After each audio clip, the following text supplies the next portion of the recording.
ഇന്ന് നമ്മുടെ വീട്ടിലെ കൊച്ചു കുളം വൃത്തിയാക്കലും അതുപോലെ തന്നെ ചുറ്റുമുള്ള പുല്ലും എല്ലാം വൃത്തിയാക്കുന്നതാണ് കാണിക്കുന്നത്. ഇപ്പോൾ രാവിലെ തന്നെ ഞങ്ങൾ ഇറങ്ങി. അപ്പോൾ കുളം വൃത്തിയാക്കുന്ന സമയത്ത് അതിൽ നിറയെ മീനുണ്ട്, ഗപ്പികൾ. അപ്പോൾ ആ ഗപ്പികളെ നമ്മൾ ഓരോന്നായി മാറ്റണം. പിന്നെ കുറേ ചെടികൾ വെട്ടി ഒതുക്കാനുണ്ടായിരുന്നു.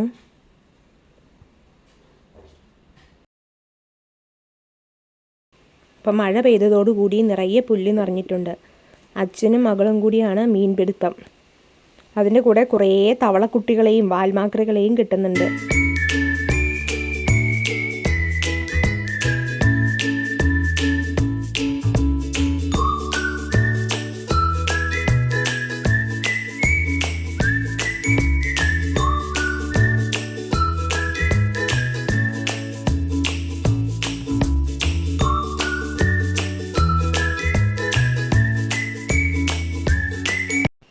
ഞങ്ങൾ തന്നെയാണ് ഇതൊക്കെ ചെയ്യാറുള്ളത്.